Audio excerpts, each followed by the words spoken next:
Yang pertama yaitu ringkasan eksekutif. Usaha ini merupakan usaha minuman tea dengan nama perusahaan Mimpi Tea. Ide bisnis ini muncul karena banyaknya peminat tea di kalangan masyarakat, baik dari remaja maupun sampai orang tua. Tujuan kami mendirikan usaha ini yaitu dengan adanya ide bisnis ini dapat dikembangkan ke arah inovasi-inovasi yang lain. Selain itu, adanya bisnis ini apabila ditekuni dapat menambah penghasilan bagi masing-masing anggota. Ide bisnis ini juga dapat dikembangkan ke arah edukasi, misalnya melalui cup tea yang didesain dengan menambahkan kata motivasi, dan juga bisa berupa soal bagi konsumen yang membelinya akan merasa tertantang untuk mengerjakan soal yang ada di cup tea tersebut. Yang kedua, latar belakang usaha. Nama perusahaan yaitu Mimpi Tea, bidang usaha yang ditekuni yaitu bidang kuliner. Jenis produknya yaitu minuman tea yang beralamat di Jalan Beringin Raya nomor 15, Wonosari Ngalian, Semarang, dengan alamat email mimpiti@gmail.com dan mulai berdiri pada tanggal 21 Oktober 2022. Yang ketiga yaitu struktur organisasi. Yang pertama, Najmi Muhammad Yaul Haq dengan jabatan manajer. Yang kedua, Sawai Najmia dengan jabatan sekretaris. Yang ketiga, Hema Pelangi Safitri Aryom dengan jabatan keuangan. Yang keempat, Syaimah Tunisa dengan jabatan pemasaran. Dan yang kelima, Siti Siam Irma Imawati dengan jabatan desain grafis. Analisis pasar dan pemasaran. Produk yang dihasilkan yaitu minuman es teh Mimpi Tea dari bunga telang. Gambaran pasar. Inovasi dalam es teh original dan atau es teh bunga telang ini agar dapat menarik perhatian minuman viral yang sedang banyak diburu terutama oleh kelompok milenial yang ditujukan untuk berbagai kalangan anak ataupun lansia dan mahasiswa di Kota Semarang. Target atau segmen pasar yang dituju. Minuman es teh Mimpi Tea dari bunga telang ditujukan untuk semua kalangan dari anak-anak sampai orang dewasa dan lansia yang ingin merasakan ataupun mencoba kesegaran rasa dari teh bunga telang. Diminum untuk melepaskan dahaga atau ingin mendapatkan khasiat dari bunga telang itu sendiri. Selanjutnya, tren perkembangan pasar. Teh adalah minuman yang banyak digemari masyarakat di Indonesia karena pembuatannya relatif mudah, aroma yang sedap, hingga khasiatnya membantu meningkatkan fokus dan konsentrasi. Saat ini sedang maraknya minuman viral dengan menghadirkan minuman es teh yang selain sebagai minuman menyegarkan, tetapi juga mengandung khasiat yang baik bagi kesehatan manusia. Yang selanjutnya yaitu strategi pemasaran. Pengembangan produk. Es teh Mimpi Tea ini memiliki berbagai varian yang nantinya akan terus berinovasi menciptakan varian terbaru yang diminati oleh pelanggan. Pengembangan wilayah pemasaran yaitu berada di wilayah pemasaran sekitar kampus PGSD Ngalian dan di Kota Semarang. Kegiatan promosi.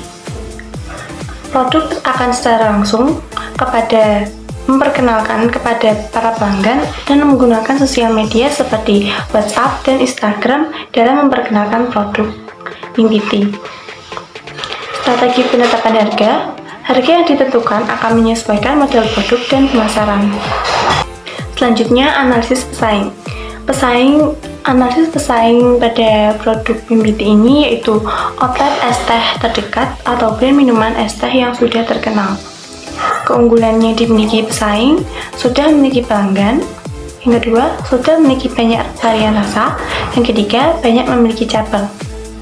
Kelemahan yang dapat dianalisis yaitu semakin banyak minuman baru yang menarik dengan harga yang lebih murah. Yang kedua, mempertahankan pelanggan. Selanjutnya adalah analisis produksi. Untuk analisis produk Mimpi Tea ini adalah memastikan bahwa inovasi yang dikembangkan mungkin sangat bermanfaat bagi perusahaan, UMKM, dan juga konsumen. Kemudian yang kedua adalah memastikan bahwa produk yang akan dikembangkan tersebut bisa diterima oleh masyarakat sekitar. Dan yang terakhir adalah mengedukasi konsumen tentang inovasi baru yang dikembangkan oleh produk kami. Kemudian untuk proses produksinya adalah produk yang kami tawarkan dalam bentuk pelayanan barang berupa minuman dan juga kuliner. Dalam prosesnya, kami menyesuaikan dengan keinginan konsumen. Kemudian dalam setiap produk yang kami hasilkan akan ada kata-kata mutiara, penyemangat, dan motivasi tentang pendidikan yang akan ditulis di wadahnya.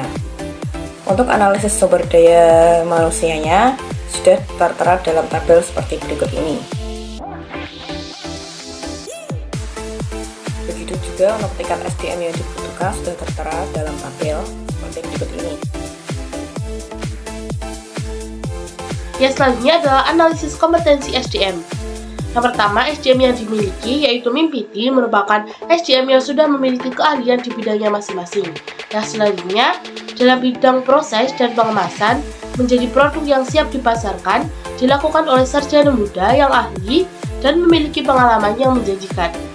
Nah, dalam melakukan pekerjaannya, mereka cekatan dengan apa yang menjadi bagian dari mereka.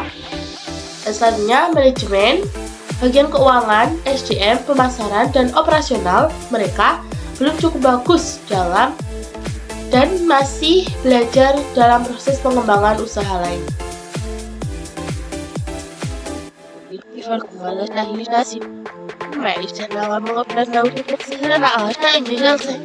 Dijelaskan dalam grafik, memiliki yaitu jabatan sebagai desain grafis, keuangan, pemasaran, dan pengiklanan.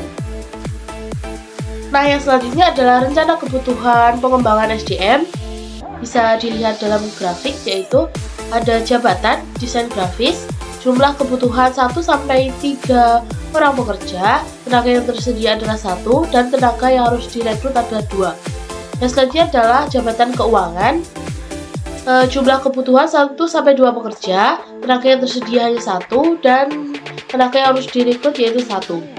Yang selanjutnya adalah pemasaran dan pengiklanan yang jumlah kebutuhannya adalah 1-4 pekerja, sedangkan tenaga yang tersedia adalah 2, tenaga yang harus direkrut adalah 3.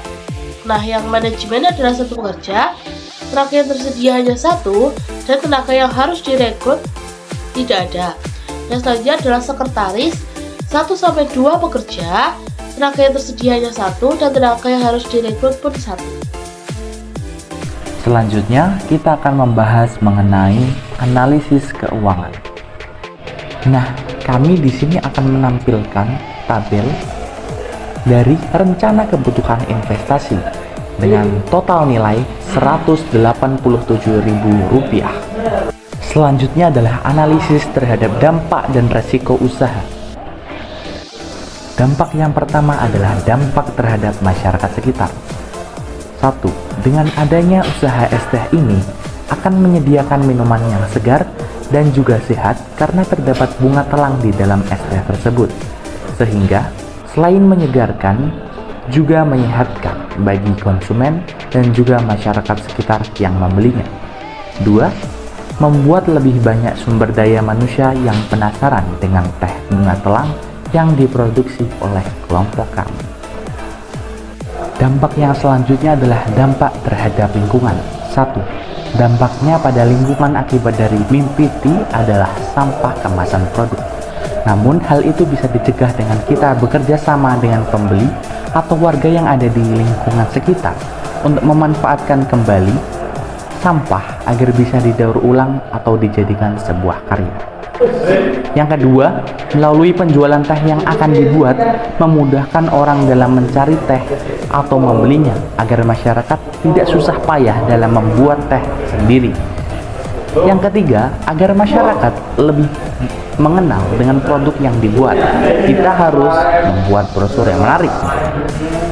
Yang keempat adalah menciptakan sumber daya manusia yang nantinya bisa mendapat peluang usaha atau pekerjaan dengan usaha kita. Selanjutnya adalah analisis risiko usaha. Yang pertama, risiko usaha ini adalah persaingan yang ketat dengan usaha minuman yang lebih menarik lainnya. Yang kedua, risiko yang lainnya yaitu pelanggan bisa saja memilih untuk membuat minuman sendiri daripada membeli di MIMPITI.